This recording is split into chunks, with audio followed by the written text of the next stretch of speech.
A Maid trash. Chloe's acrylic rhinestone-studded nails dug into my bicep. They tore right through the cheap fabric of my bridesmaid dress, biting deep into my skin.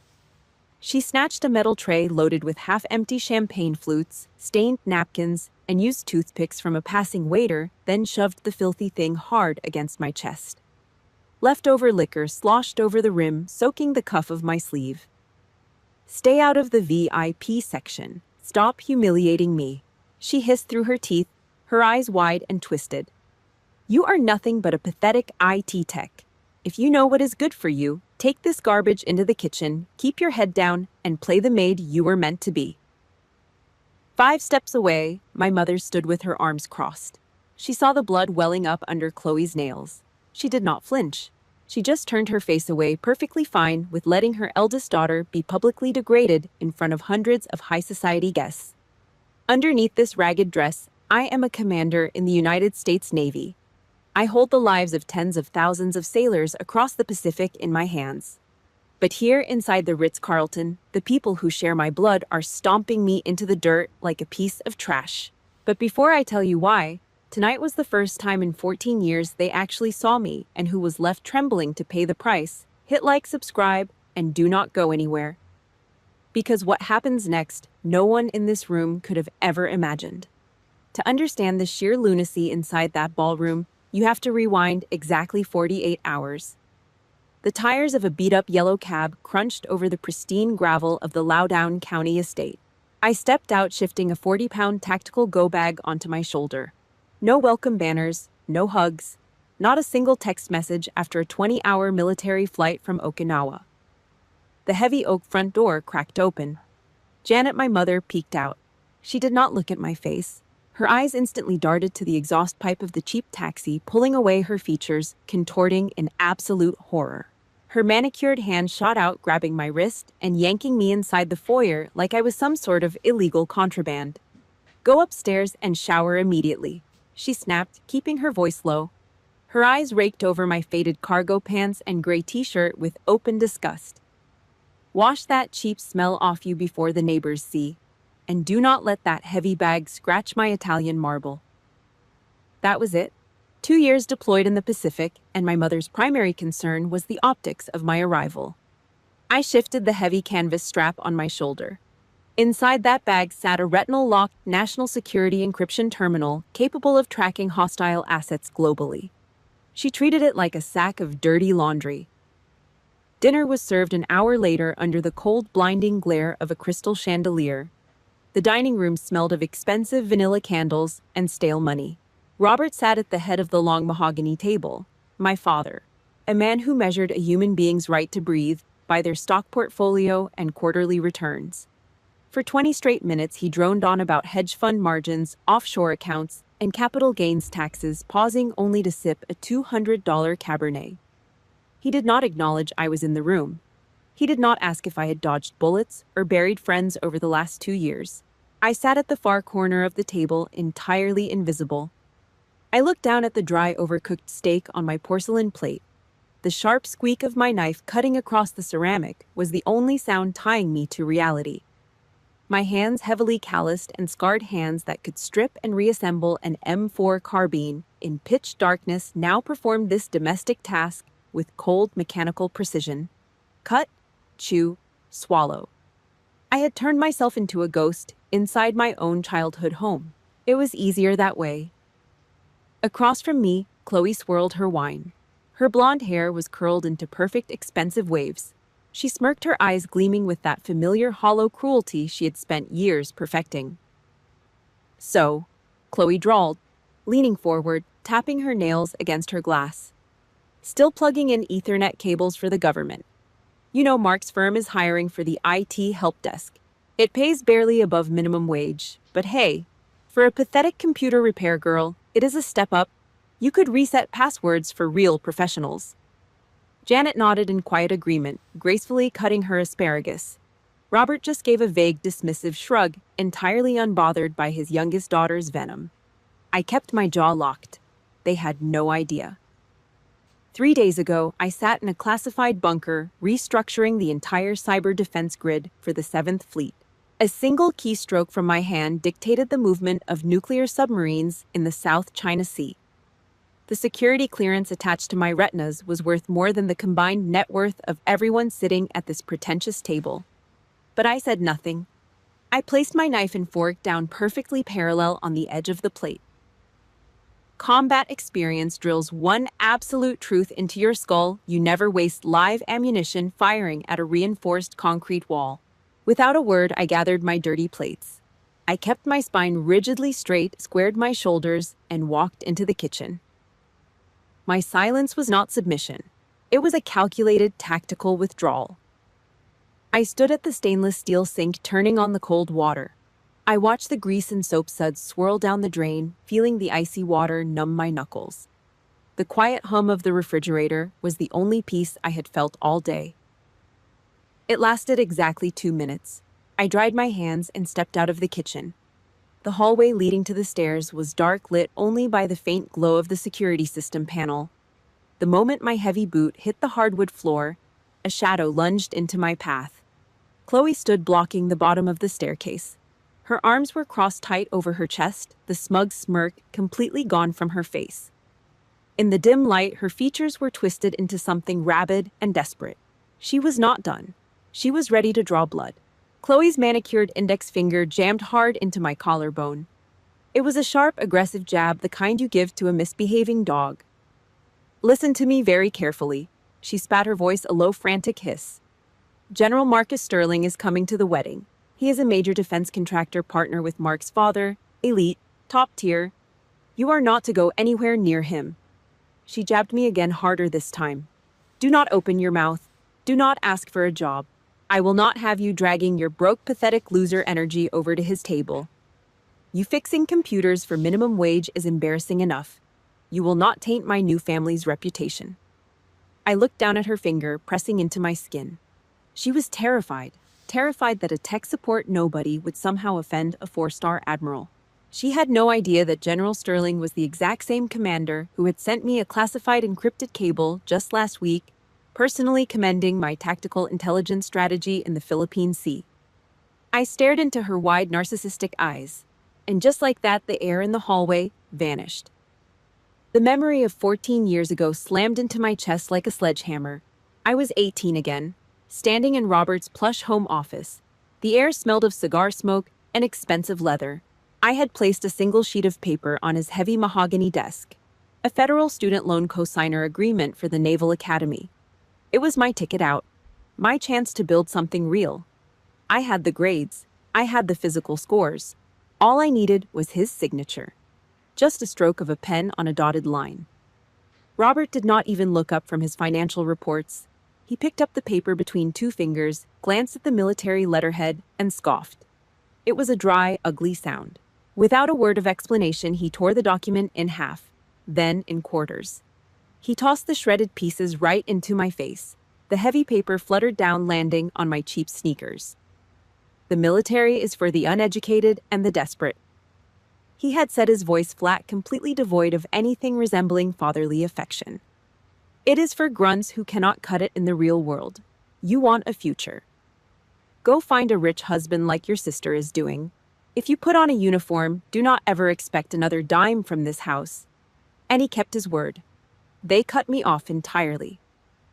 While Chloe was handed unlimited credit cards and a brand new BMW for barely passing her business degree, I was scrubbing toilets at a diner off Route 50.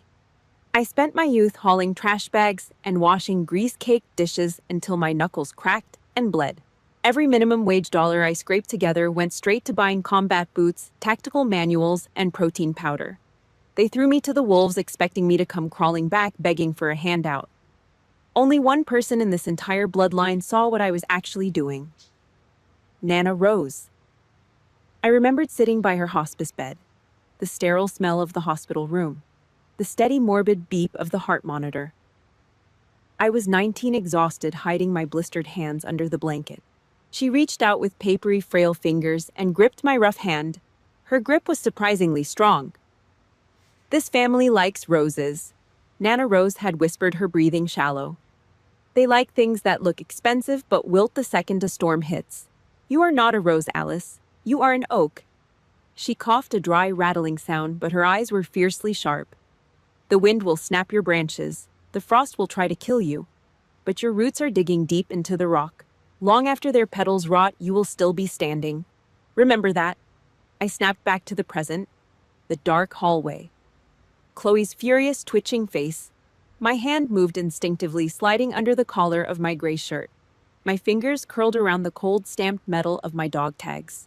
The weight of them against my chest was my armor. The stone the builders rejected has become the cornerstone.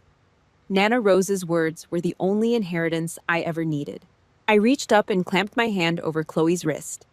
I did not squeeze hard, just enough to let her feel the dense, unyielding muscle built by years of hauling gear through the mud.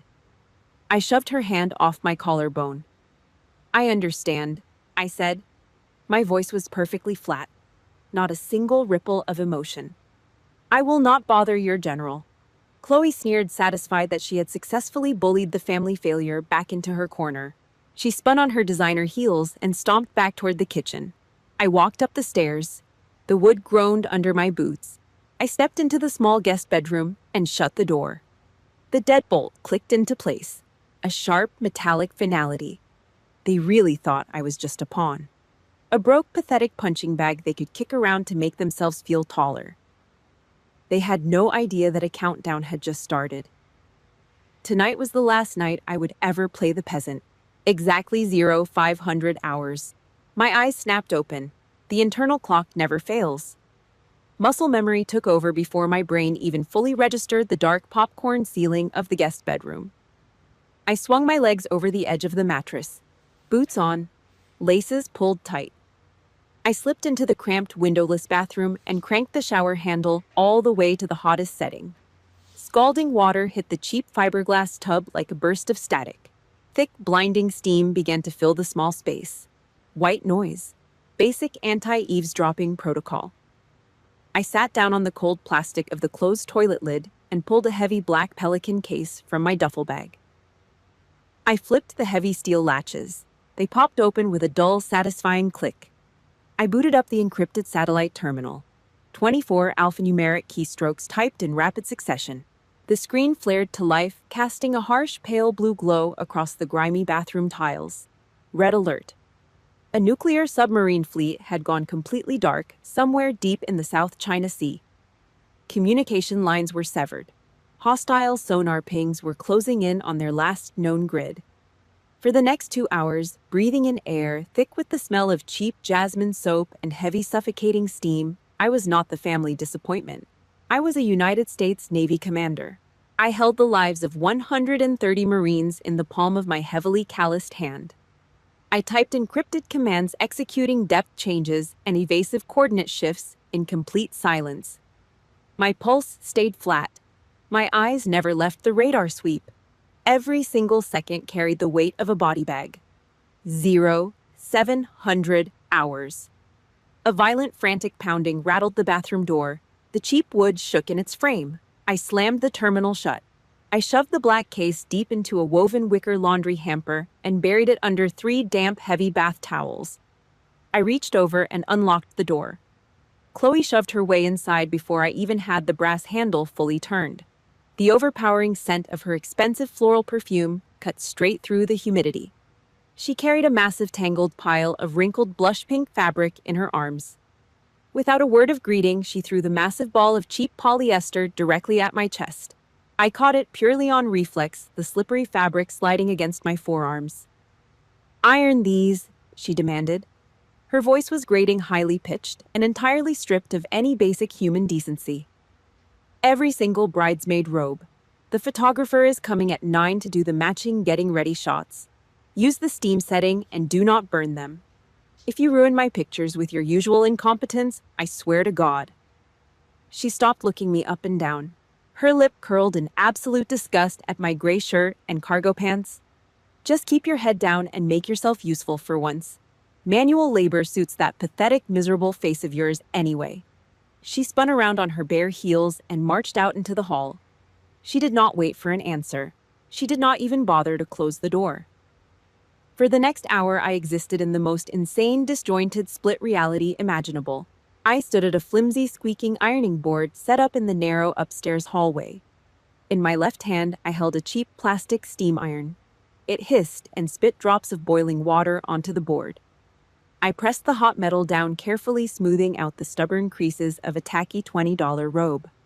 In my right hand, I held a military-grade encrypted smartphone. My thumb scrolled past a highly classified prompt. I tapped a 12-digit authorization code. I was confirming the launch sequence for an electromagnetic decoy drone system, a $2 billion piece of war machinery floating out in the unforgiving Pacific Ocean. The sheer absurdity of the situation tasted like old copper in my mouth. The Department of Defense of the United States was currently holding its collective breath. Generals in the Pentagon were staring at screens, waiting for my exact nod so we did not trigger a global conflict. My brain was calculating blast radiuses, sonar evasion tactics, and satellite blind spots. Meanwhile, the people who shared my DNA were using me as an unpaid maid. Weaponized incompetence at its absolute finest. Chloe could not operate an iron to save her life, so she dumped the task on the designated family loser. They knew I would do it perfectly because I did everything perfectly. And they used that ingrained military discipline to degrade me, forcing me into a role of pure servitude. Steam hissed sharply. A drop of boiling water landed on my wrist, leaving a bright red mark. I did not flinch. I did not blink. I pressed send on the launch code. The black phone vibrated heavily against my palm. A single sharp buzz. A secure text message lit up the dark screen. Master Chief Henderson, signal restored. Assault team is safe. Decoys successful.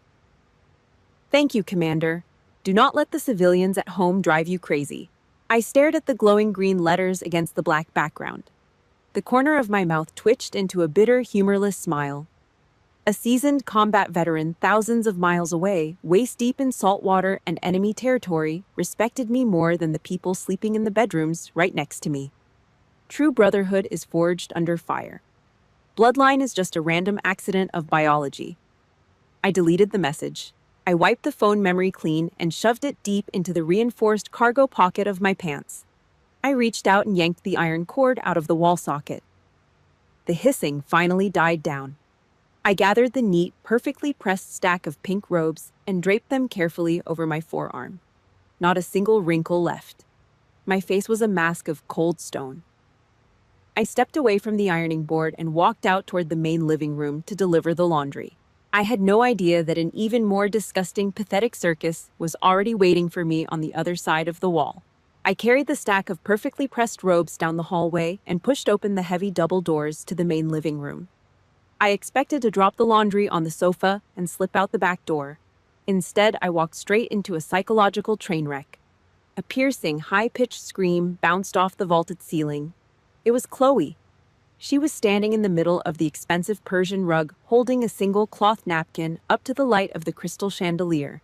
Tears were streaming down her face, ruining her freshly applied makeup. She looked like someone had just shot her dog. "This is blush pink," she shrieked, her voice cracking in pure hysteria. She threw the napkin onto the glass coffee table like it was laced with poison. "The wedding palette is dusty rose. The entire reception is going to look like a cheap circus. My life is completely ruined." Across the room, Robert was pacing in front of the fireplace, his face flushed an ugly shade of purple. He was screaming into his phone, threatening to sue the elite wedding planning agency for breach of contract and severe emotional distress. Janet sat collapsed on the white leather sofa, clutching her chest, gasping for air as if the wrong shade of pink fabric had physically punctured her lungs. The absurdity in the room was suffocating. I stood there holding the cheap polyester robes, watching three grown adults completely lose their grip on reality. To them, a slightly off-color piece of fabric was the end of the world. I let out a heavy, exhausted sigh. I did not mean to do it out loud, but the sound cut through the frantic crying. Mark heard it. The groom was leaning against the mahogany bar, completely unbothered by his fiancée's meltdown. He was the poster child for generational wealth, wearing a designer quarter-zip sweater, loafers with no socks, and hair stiff with an offensive amount of expensive gel. He set his mimosa down and walked over to me. He flashed a smug, condescending smile, the kind of smile a guy gives to a stray dog before kicking it off the porch. He reached out and patted my shoulder. His hand felt heavy, presumptuous, and deeply insulting. He leaned in, lowering his voice into a patronizing whisper. "Look, Alice, I get it," Mark said, dripping with fake pity. "You are single, broke, and angry at the world. It is tough watching your little sister get everything you never had. But do not stand over there sighing and bringing your bitter energy into this. Do not ruin her day just because you are a miserable IT tech." My jaw locked. The muscles in my neck pulled tight. Mark chuckled, oblivious to the fact that he was standing inches away from a live wire. He reached into his pocket and pulled out a silver money clip. "Just play the good maid today," he said, peeling off 3 crisp $100 bills. He tried to tuck them into the front pocket of my cargo pants. "Keep your mouth shut, serve the drinks, and take this. Go pay your rent. Buy yourself a cat. Just stop acting so pathetic." A trust fund paper pusher, a guy who relied on his daddy's connections to get a middle management job, was trying to hand out tip money to a naval cyber warfare commander. He thought his $300 could buy my dignity. Janet spotted me. She shot up from the couch, her grief over the napkins instantly vanishing, replaced by pure venom. "What is she doing standing there staring?" Janet yelled, pointing a manicured finger at my chest. "Get those robes upstairs. You are dragging this heavy, pathetic aura into the room and ruining the feng shui. Give me those." She lunged forward, reaching out to rip the stack of robes from my arms. At that exact second, the heavy tactical device buried deep in my cargo pocket went off. It was not a normal phone ringtone. It was a violent, bone-rattling mechanical vibration. Bees, zizzy, beezy, zizzy, beezy, zizzy. 3 long bursts. The metal housing of the device smacked hard against my thigh. Red alert. A catastrophic breach in an anti-aircraft defense grid. Chloe clamped her hands over her ears, her face twisting in disgust. "Turn off that garbage. Are your cheap debt collectors calling you on the morning of my wedding?" I did not look at Chloe. I did not look at Janet. I looked dead at Mark. I dropped the stack of pink robes right onto the floor. They hit his expensive loafers. Before he could react, I raised my left arm and swatted his patronizing hand off my shoulder. I did not just push him. I struck his forearm with a hard, calculated palm strike. Mark stumbled backward, his eyes going wide in sudden shock. He rubbed his arm, the smug smile completely wiped from his face. I took 1 step back. The transition was instant. The slouched, invisible maid died on that rug. My spine snapped straight, my shoulders squared. I pulled my center of gravity down, rooting my boots into the floor. I drew a deep breath into my diaphragm. I pulled the bulky black encrypted phone from my pocket and pressed the receiver to my ear. My voice dropped an octave. It was cold, sharp, and carried the absolute, unforgiving authority of military command. "Burns!" I barked into the receiver, cutting right through the silence in the room. "Authenticate Alpha Zulu. Hostile breach confirmed. Open the backup grid immediately. Scramble the interceptors." I did not wait for a response. I did not spare a single glance at the 3 people standing around me with their mouths hanging wide open in utter disbelief. I turned on my heel, my boots hitting the hardwood floor with a heavy rhythmic thud. I walked straight out the front door, leaving it wide open behind me. Let them cry over their pink napkins. My sailors were in the crosshairs. If you have ever had to bite your tongue while some arrogant, entitled jerk tried to use their money to humiliate you, hit the like button on this video. And drop a comment below telling me about the exact moment you realized you were infinitely greater than their pathetic judgment. We are back at the Ritz-Carlton. Present time. The grand ballroom was suffocating. A massive vaulted space dripping with imported crystal chandeliers, towering arrangements of white orchids, and the overwhelming stench of old money and new arrogance. A live jazz band played a smooth, heavy bass line in the corner. Hundreds of guests in bespoke tuxedos and designer gowns clinked expensive champagne flutes, their forced, fake laughter echoing off the marble pillars. And right in the dead center of it all, I was bleeding. Chloe's acrylic rhinestone-studded nails were buried deep into my left bicep. She gripped my arm with the frantic, unhinged strength of a cornered animal. The sharp plastic tore right through the flimsy shoulder strap of my cheap, blush-pink bridesmaid dress, biting directly into the muscle. I could feel a thin, warm line of blood welling up, trailing down my skin. She did not let go. Instead, she reached out with her free hand and snatched a heavy metal tray right out of the hands of a passing waiter. It was loaded with garbage. Half-empty champagne flutes smeared with red lipstick, crumpled food-stained napkins, and used wooden toothpicks. With a vicious upward thrust, Chloe shoved the filthy metal tray hard against my chest. The heavy edge of the silver platter dug into my ribs. 2 crystal flutes tipped over. Stale sour liquor splashed across my collar, soaking instantly into the cheap polyester of my dress. The cold, sticky wetness clung to my skin, smelling like yeast and regret. "Stay out of the VIP section," Chloe hissed. Her voice was low, vibrating with absolute venom, her eyes wide and manic. "Stop humiliating me. You are a pathetic broke IT tech. I told you to stay in the back. If you know what is good for you, take this trash into the kitchen, keep your head down, and play the maid you were meant to be." The heavy bass of the jazz band suddenly faltered. The saxophone player missed a note, distracted by the commotion. The music died. A heavy, suffocating silence dropped over our side of the ballroom. Dozens of heads turned. Hedge fund managers, real estate developers, and trust fund wives all stopped their conversations to stare. I was completely surrounded by a sea of tailored Italian wool and thousands of dollars of silk. And there I stood holding a literal tray of garbage, smelling like stale booze, with blood dripping down my arm. I did not look at the crowd. I looked exactly 5 steps to my right.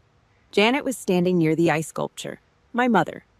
She held a martini glass by the stem, her posture perfectly rigid. She saw the altercation. She saw Chloe's hand gripped around my arm. She saw the blood on my skin. She saw the sheer, unadulterated humiliation being poured over her eldest daughter in front of 200 people. She did not step forward. She did not drop her glass.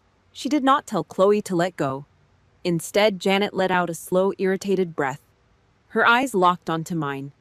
They were completely dead. There was no maternal warmth, no shock, no pity, just a cold, calculating annoyance. I was an embarrassment to her social climbing. I was a stain on her perfect evening. Very deliberately, Janet tilted her head. She gave a sharp, dismissive flick of her chin, pointing straight toward the swinging wooden doors of the hotel kitchen. "Go." That was what her eyes said. "Take the garbage, go hide in the back with the hired help. Do not ruin this for us." Something inside my chest snapped. It was not a loud break. It was a quiet, absolute severing. The final rotting thread of the umbilical cord tying me to this family dissolved into ash. The mother-daughter bond died right there on the marble floor of the Ritz-Carlton. I looked down at the tray in my hands. My fingers curled around the rolled metal edge. I squeezed. My knuckles turned stark white.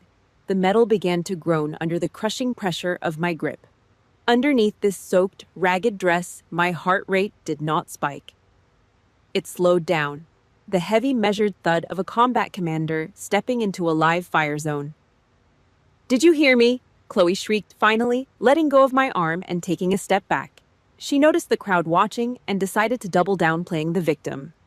"Security. Where is security? Get this crazy woman out of here." She pointed a trembling finger at my face. "Drag this nobody out the back doors right now. Get her out of my sight before the general gets here. I will not let her ruin my life." 2 hotel security guards in cheap, ill-fitting black suits began pushing their way through the crowd of gaping guests.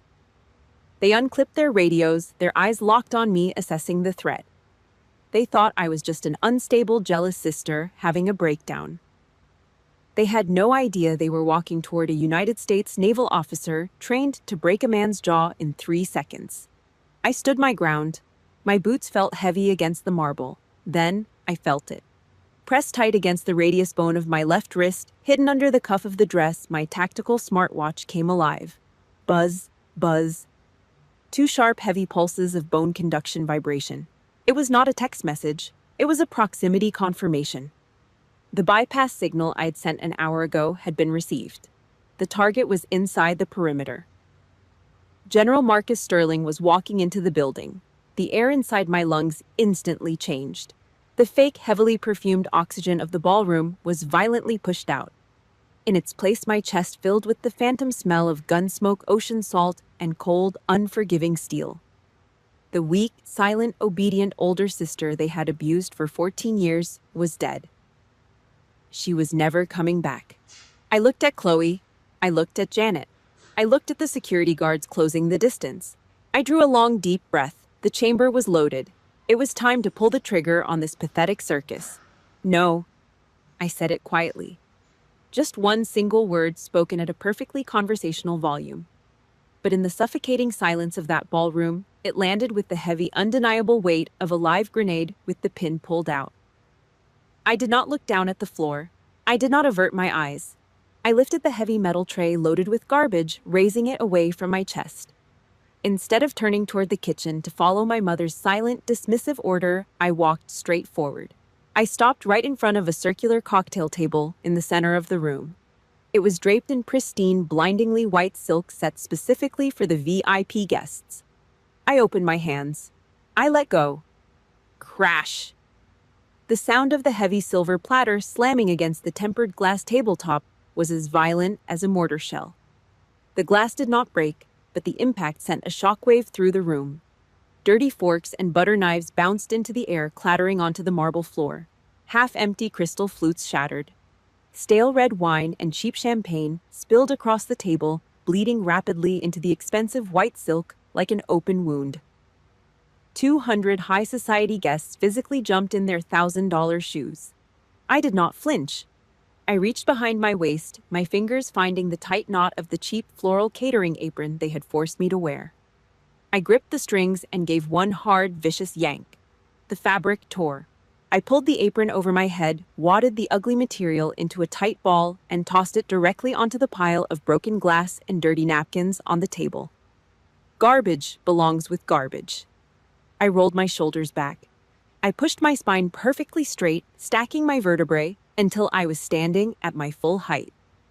I lifted my chin, letting the deeply ingrained muscle memory of a naval officer completely take over my body. The slouching, invisible, apologetic maid was dead. "What the hell are you doing?" Chloe shrieked, her face twisted into an ugly rabid mask, the carefully applied makeup suddenly looking like war paint on a madwoman. "Security, grab this crazy bitch right now." She did not wait for the hotel guards in cheap suits to reach us. Chloe lunged forward. She raised her hand, aiming a sharp, open-handed slap right at my face, her acrylic nails poised to tear open my cheek. She telegraphed the strike a mile away. It was sloppy, completely off balance, driven by pure, unhinged emotion.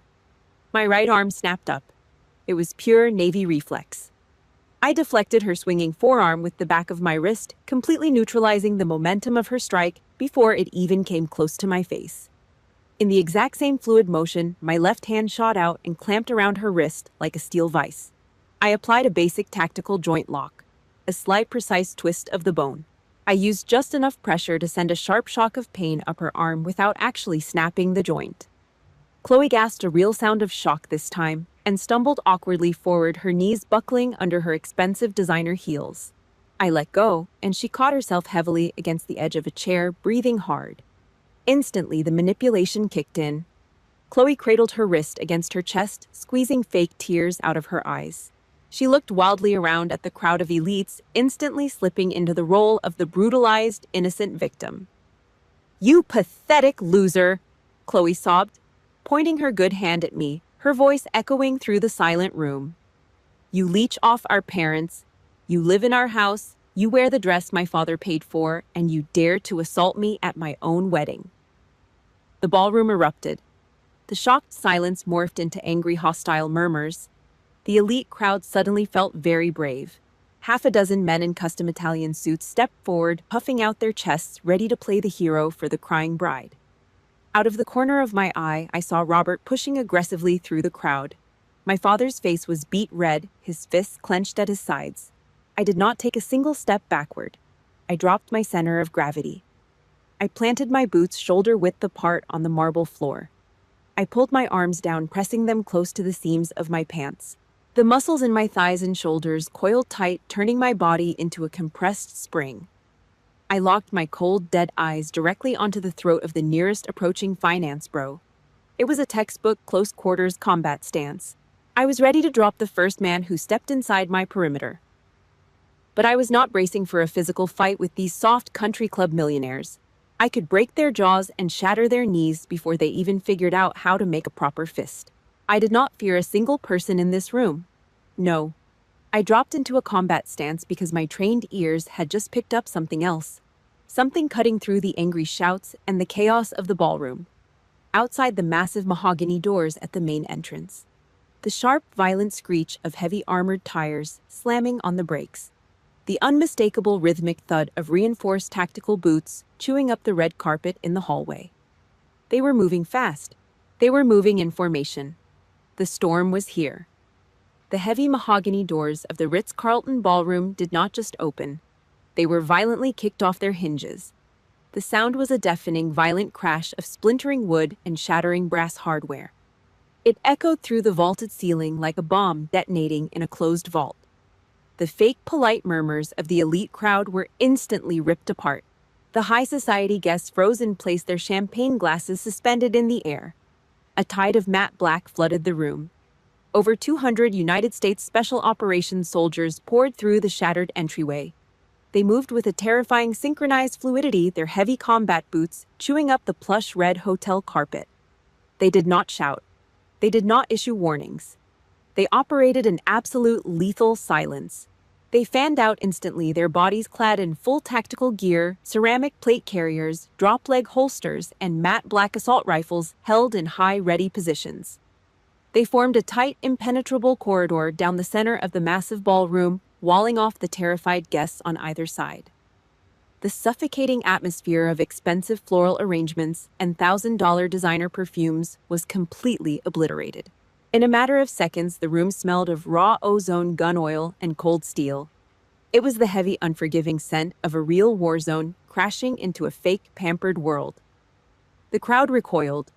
Men in custom Italian suits bumped into each other, spilling expensive wine on their leather shoes, desperately scrambling backward away from the armed soldiers. Women clutched their pearl necklaces and gasped. Down the center of the newly formed corridor, a single figure emerged from the shadows of the hallway. He walked with the heavy, unyielding stride of a man who commanded oceans. His silver hair was clipped high and tight. He wore the dark, formal dress uniform of the military. 4 silver stars gleamed brightly on his broad shoulders. General Marcus Sterling. Mark, the trust fund groom, was standing near the shattered cocktail table. His face was pale and slick with nervous sweat, but as his eyes processed the 4 stars on Sterling's shoulders, a sickening wave of pure delusion washed over him. Mark's father owned a defense contracting firm. In Mark's warped, arrogant mind, this massive military intrusion was not a threat. It was a VIP entrance. He actually believed a 4-star general brought an armed battalion to a hotel just to show respect to his family's wealth. Mark actually smiled. He dropped his trembling hands, smoothed the lapels of his custom tuxedo jacket, and puffed out his chest. He stepped away from the safety of the crowd, walking directly into the path of the approaching general.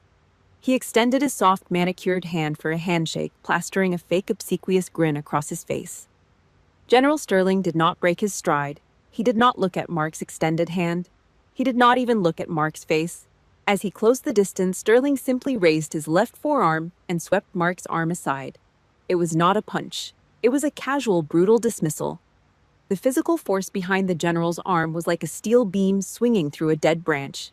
Mark gasped as the heavy impact spun his entire body around. He stumbled backward, his shiny loafers slipping wildly on the polished marble floor. He crashed hard into a heavy concrete pillar, the breath knocked completely out of his lungs. The smug, arrogant smile was wiped completely off his face. All the blood drained from his cheeks, leaving him looking exactly like what he was, a terrified, weak little boy playing dress-up. A few feet away, Robert saw the entire thing happen. My father had been stepping forward, ready to flash his own diplomatic hedge fund smile to greet the military brass. The moment Mark was swatted away like garbage, Robert froze. His arms dropped heavily to his sides. The fake commercial smile froze and shattered on his face. Pure, unfiltered fear finally pierced through his capitalist arrogance. He realized in that exact second that his money meant absolutely nothing in this room. General Sterling marched right past the shrinking men. He did not care about their bank accounts. He did not care about their status. He was walking straight toward the center of the chaos. Chloe was still standing directly in front of me. She saw the general approaching.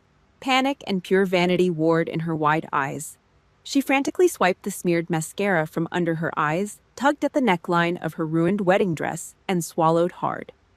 She forced her lips into a trembling, seductive smile, desperately trying to play the role of the beautiful, distressed bride in front of a powerful man.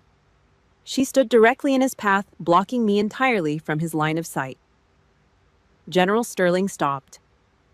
The disgust on his weathered face was absolute. He looked at her the way a normal person looks at a dead rat rotting on a dinner table. "Move!" General Sterling barked. His voice was a low, gravelly rumble that physically rattled the crystal glasses on the nearby tables. "You are blocking my way." Chloe opened her mouth to speak, hoping to use her high-pitched, whiny voice to manipulate the situation. The general did not give her the time. He raised a heavy gloved hand and physically shoved her aside by the shoulder. She shrieked a genuine sound of shock, tripping over the heavy hem of her expensive gown. She collapsed into the arms of a nearby groomsman, her carefully constructed image completely destroyed. Sterling stepped forward. The heavy leather heels of his dress shoes cracked against the marble floor. Clack, clack, clack. He stopped exactly 2 feet in front of me. He looked at the torn, ragged strap of my cheap bridesmaid dress. He looked at the fresh blood drying on my bicep. He looked at the pool of spilled alcohol and the shattered glass scattered across the floor around my combat boots. Then his eyes shifted up and met mine. Every single sound in the massive ballroom was sucked out into a vacuum. The breathing, the whispers, the shifting of fabric, it all vanished. No one in the room dared to move a single muscle. The silence was absolute, heavy, and completely deafening. The silence inside the ballroom was absolute. 200 people stopped breathing at the exact same second. The heavy, suffocating scent of expensive perfume and stale champagne seemed to evaporate, replaced entirely by the cold, metallic smell of the armed soldiers locking down the perimeter.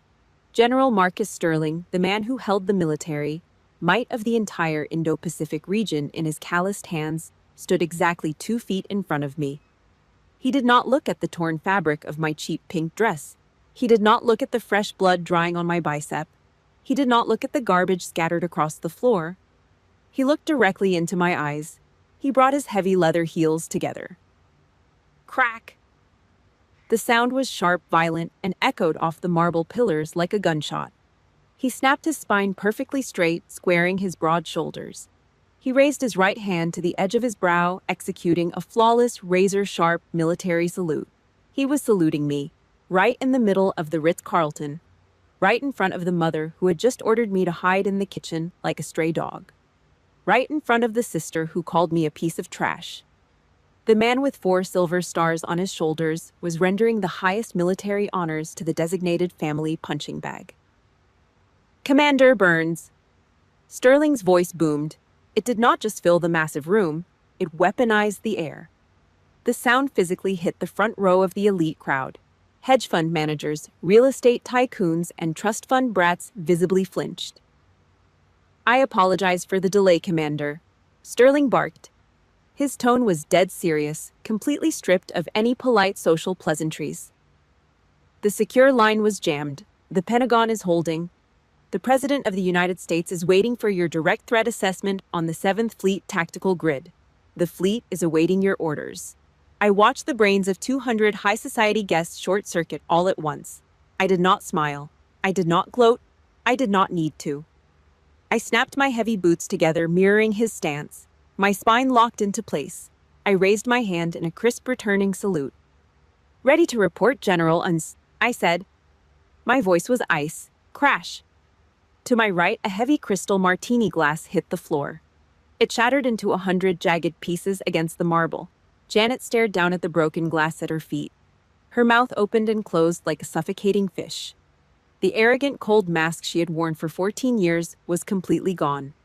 She finally realized the daughter she had thrown away was standing on a mountain she could never climb. Chloe looked like a corpse.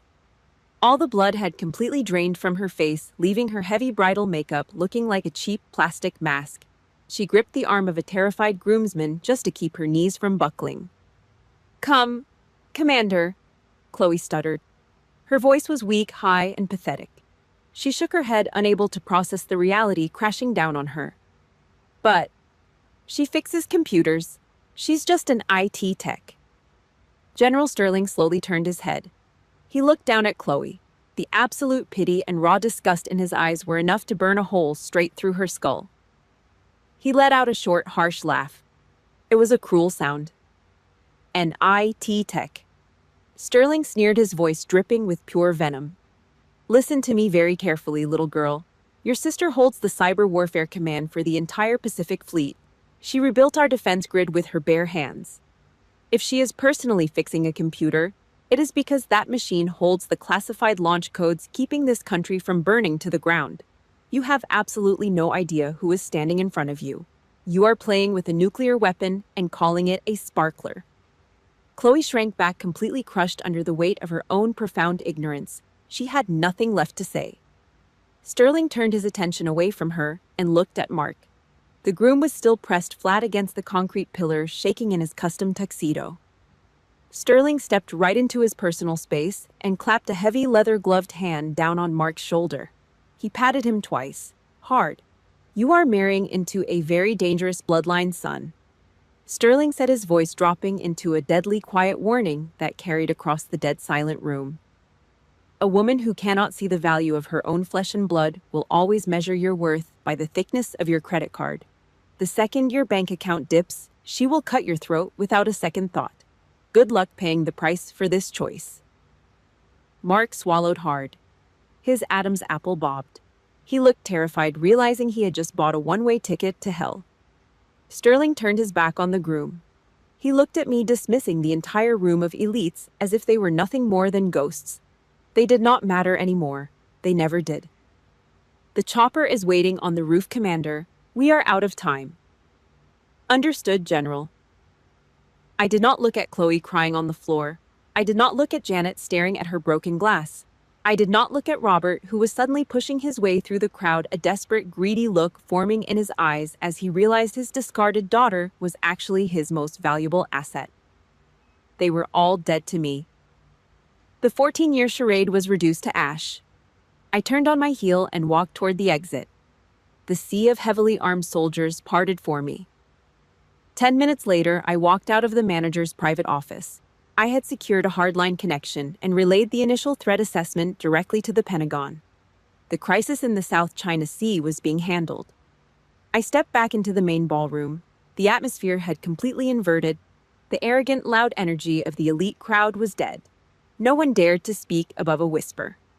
The jazz band had quietly packed up their instruments and fled. Chloe was slumped in a gilded chair near the bar. The expensive multi-layered tulle of her wedding dress looked deflated, a massive puddle of white fabric spread across the dirty floor. She stared blankly at the wall, chewing on her thumbnail. Mark was nowhere to be seen. He had likely retreated to a bathroom to throw up. But Robert was different. My father was a hedge fund shark, a pure opportunist.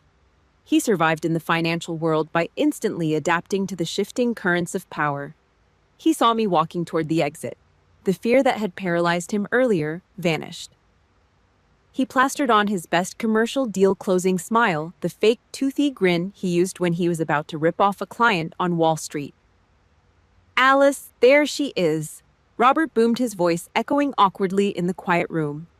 He threw his arms wide open, striding aggressively toward me. The main event.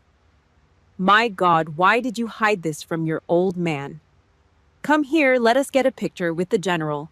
He reached out, aiming to throw a heavy, affectionate arm around my shoulder. He wanted a photo op.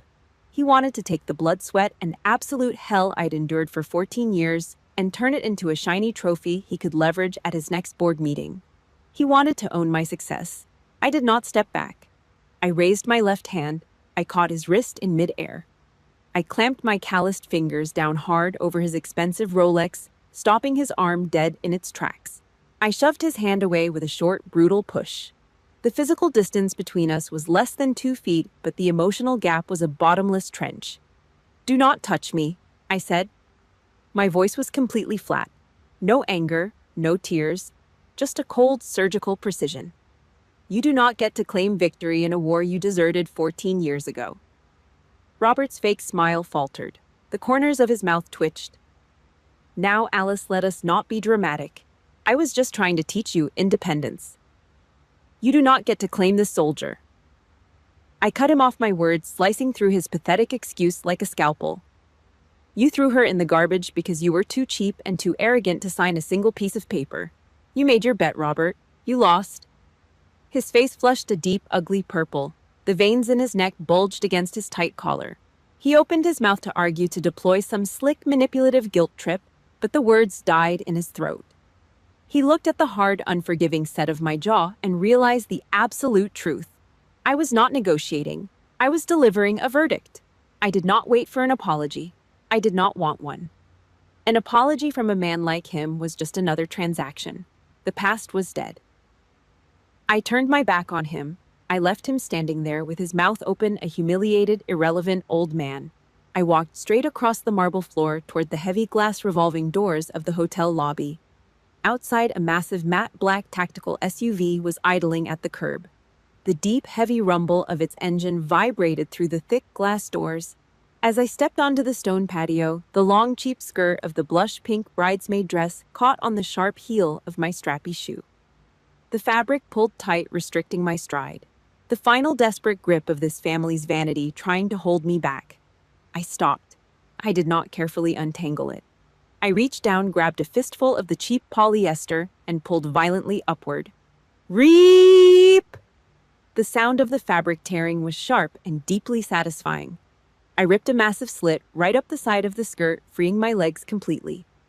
I gathered the torn, ruffled fabric into a ball and tossed it casually into a nearby brass trash can. I unzipped the heavy canvas tactical bag slung over my shoulder. I reached inside and pulled out my standard-issue combat boots. They were scuffed, covered in dust from a dozen different drop zones, and smelled like leather and old sweat. I kicked off the painful, blister-inducing heels and left them sitting on the polished stone step. I slid my feet into the boots. I pulled the heavy black laces tight, wrapping them twice around my ankles before knotting them off. The familiar tight pressure around my ankles grounded me instantly. I stood up. I took a deep breath of the cool night air mixed with the smell of diesel exhaust from the waiting vehicle.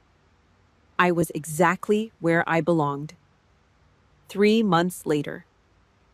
I sat behind a massive mahogany desk on the 3rd floor of the Pentagon.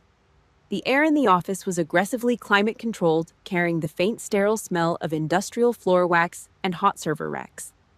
It was quiet, a deep, heavy quiet that only exists in rooms where global decisions are made. I reached out and ran my index finger over the engraved lettering of the solid brass nameplate sitting on the edge of the wood. Colonel Alice Burns. The metal was cold and heavy.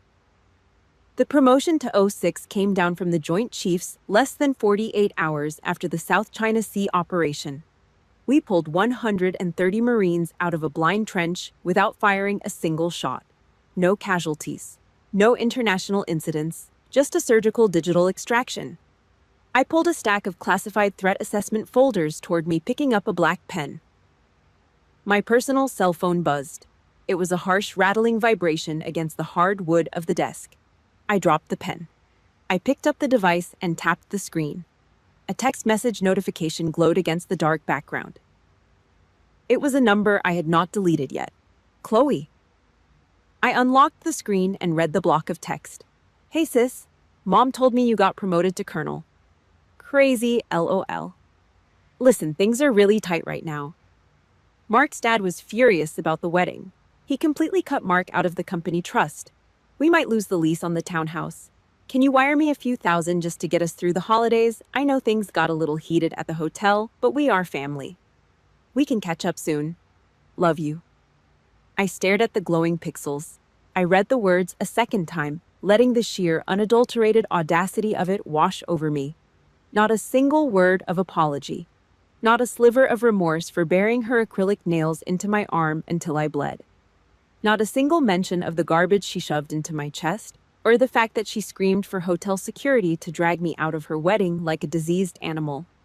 She brushed off a decade of psychological abuse and a public execution as things getting a little heated.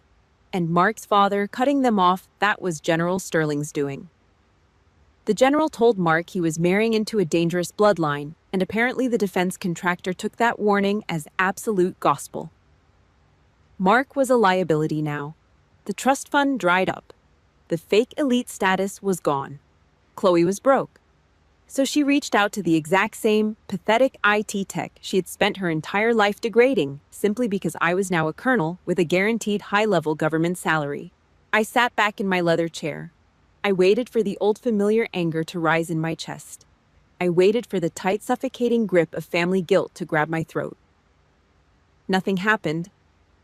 My heart rate stayed completely flat. My breathing was slow and even. I did not feel angry. I felt a vast, beautiful, absolute emptiness. She still viewed me as a tool, a biological ATM. The brutal reality of dealing with a toxic parasite is that they never actually change. They never wake up one day and realize they were wrong. They just change the angle of their attack when they realize you suddenly hold the high ground. Family is not the blood running through your veins. Blood is just a random biological accident. Family are the people who hold the line with you in the dead of night. Family are the people who respect you when your hands are empty and your pockets are completely broke. I placed my right thumb against the glass screen. I pressed the small icon in the top right corner. A red menu dropped down. Block contact.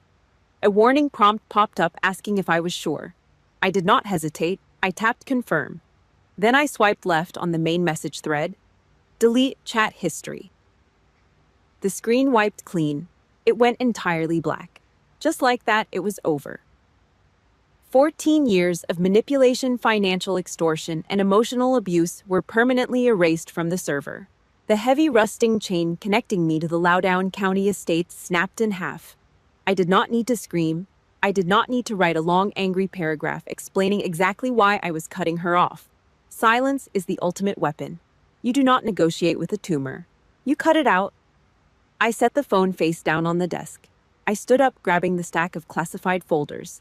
I ran my free hand down the front of my service uniform, smoothing out a microscopic crease in the dark fabric. I walked out of the office. My combat boots hit the polished linoleum of the Pentagon hallway. A heavy, rhythmic, unyielding sound. Thud, thud, thud. The sound of a woman who carried her own weight. I reached the end of the long corridor and pushed open the heavy wooden double doors to the main briefing room. The room was flooded with bright, harsh, fluorescent light. Master Chief Henderson was standing near a massive digital tactical map, holding a battered metal travel mug full of black coffee. A dozen other officers sat around the long conference table. Henderson looked up as I walked in. He straightened his posture and gave me a sharp, deeply respectful nod. "Ready for the brief, Colonel?" he asked. "Let's get to work, Master Chief," I replied. I looked around the room at the men and women in uniform, my team, my actual family. I left the rotting, pathetic shadow of the Loudoun County house behind me, locking it in the dark where it belonged. Let the wind blow. Let the frost bite. I am the oak. And I am still standing. Sometimes the absolute best revenge is not destruction. It is a permanent, deafening silence while you go on to live the best years of your life. If you have ever had to cut a toxic relative out of your life to save your own sanity, hit the like button, subscribe to the channel, and leave a comment below sharing the biggest lesson you learned when you finally cleared the trash out of your life.